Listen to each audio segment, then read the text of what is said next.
नमस्कार किसान साथियों आप सभी का स्वागत है Ajay Pal agriculture YouTube channel पर।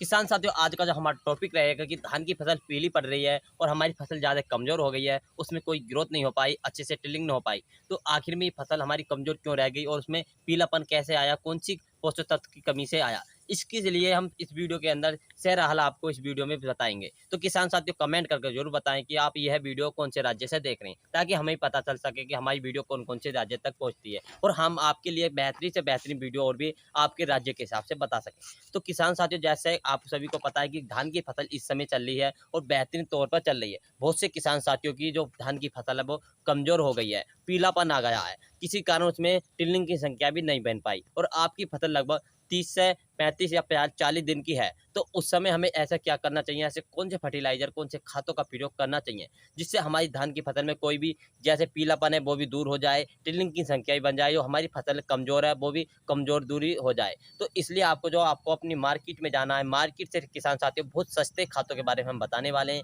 क्योंकि जो आप दुकानदारों पे जाएंगे तो आपको लिए बहुत महंगे खादों के लिए प्रयोग करते हैं। तो आपको महंगी खाद का प्रयोग नहीं करना है, सिर्फ सस्ते खादों का, सस्ते पोषक तत्व का प्रयोग करना है। यदि किसान साथी हमारी वीडियो आपको अच्छी लगी तो वीडियो को अपने दोस्तों में भी शेयर कर सकते हैं, ताकि धान की फसल के बारे में सही जानकारी उन्हें प्राप्त हो सके। तो किसान साथियों शुरू करते हैं कि जब आपकी धान की फसल कमजोर और पीलापन आ जाता है, किस कमी के कारण आता है। किसान साथियों जब आपकी फसल पीली पड़ रही है तो समझो आपकी फसल में मैग्नीशियम की कमी है। हाँ किसान साथियों जो आपकी फसल पीली पड़ रही है उसमें मैग्नीशियम की कमी है। इस मैग्नीशियम की कमी को दूर करने के लिए हमें पोषक तत्व की मैग्नीशियम की आवश्यकता पड़ती है।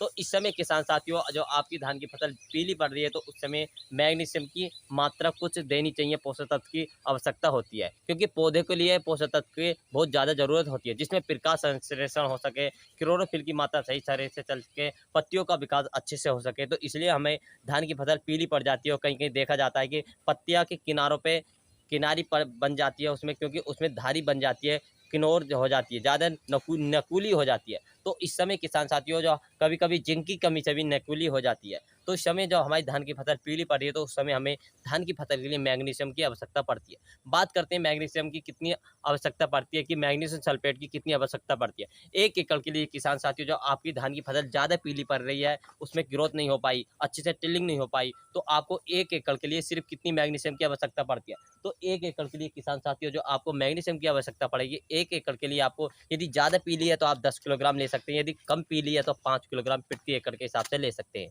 हाँ किसान साथियों ज़्यादा पीली है तो 10 किलोग्राम ले सकते हैं, कम पीली है तो आप 5 किलोग्राम ले सकते हैं। बात करते हैं इसके साथ कौन से मिक्सर करने चाहिए, कौन से कॉम्बिनेशन का प्रयोग करना चाहिए। तो इसके लिए आपको कॉम्बिनेशन का प्रयोग करना है किसान साथियों। सबसे पहले मैग्नीशियम के साथ आप किसान साथियों जिंक सल्फेट, हाँ किसान साथियों जिंक सल्फेट आपको मार्केट में तमाम प्रकार की मिलेंगी, दयाल कंपनी की, इफ्को कंपनी की, अनेक प्रकार की मिलेंगी, मोनू जिंक भी मिलेगी। आप जो आपको जिंक लेनी है किसान साथियों सिर्फ 33% वाली जिंक लेनी है। हाँ किसान साथियों आपको सिर्फ 33% वाली जिंक लेनी है, जिससे 33% वाली में 19% सल्फर पाया जाता है। तो 33% वाली जिंक लेंगे, इसे आपको मोनो जिंक तो लेंगे, ये 33% वाली रहती है, काफ़ी बेहतरीन रहती है। तो आप मोनो जिंक ले सकते हैं, आप कौन सी भी कंपनी के ले सकते हैं, मार्केट में तमाम कंपनी की जिंक आती है, तो कौन सी ले सकते हैं। जिंक की मात्रा की बात करते हैं तो जिंक की जो मात्रा लेनी किसान साथियों आपको 1 एकड़ के लिए किसान साथियों लगभग 5 से लेकर 8 किलोग्राम प्रति एकड़ के हिसाब से ले सकते हैं। यदि कम पीली है तो 8 किलोग्राम ले सकते हैं, और यदि ज़्यादा पीली है किसान साथियों कम पीली है तो 5 किलोग्राम ले सकते हैं, और ज़्यादा पीली है तो 8 किलोग्राम प्रति एकड़ के हिसाब से ले सकते हैं।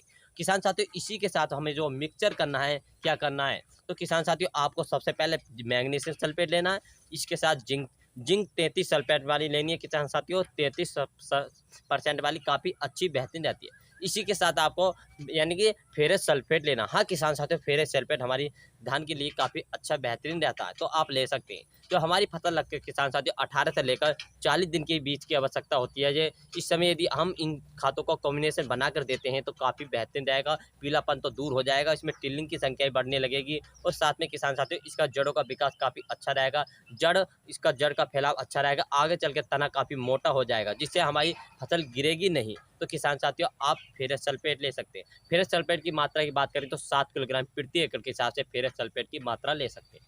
किसान साथियों आप इन तीनों को अच्छी तरह से मिक्सर करना है। मिक्सर की बात करते हैं, चौथा काय में मिलाना है, तो चौथा था आपको लेना है यूरिया खाद। हाँ किसान साथियों नाइट्रोजन की हमारी फसल के लिए काफ़ी बेहतरीन आवश्यकता पड़ती है, तो नाइट्रोजन के लिए किसान साथियों आप ले सकते हैं यूरिया। यूरिया की जो मात्रा लेनी है किसान साथियों, यूरिया की जो मात्रा लेनी है आपको किसान साथियों, कितनी लेनी है? यूरिया की जो मात्रा लेनी है प्यारे किसान साथियों, आपको लेनी है 1 एकड़ के लिए 45 किलोग्राम। हाँ किसान साथियों, 1 एकड़ के लिए 45 किलोग्राम, 1 एकड़ के लिए 45 किलोग्राम प्रति एकड़ के हिसाब से लेनी है। इन तीनों को, चारों को अच्छी तरह से मिक्सर कर कॉम्बिनेशन बनाकर अपनी धान की फसल में छिड़काव कर सकते हैं, बखेर सकते हैं।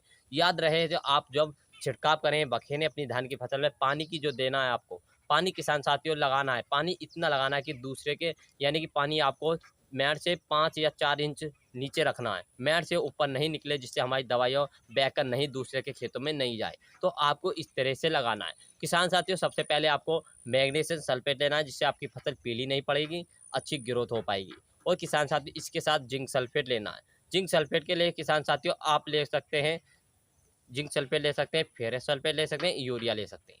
किसान चाहते हैं इन तीनों को, चारों को अच्छी तरह से मिक्सर बनाकर अपनी धान की फसल में छिड़काव कर सकते हैं। और किसान साथियों, हमारी वीडियो अच्छी लगी तो अच्छी लगी तो अपने दोस्तों को शेयर करें, चैनल को सब्सक्राइब करें, कमेंट करना ना भूलें कि आप कौन से राज्य से हैं। मिलेंगे नेक्स्ट वीडियो वीडियो के साथ। जय जवान जय किसान।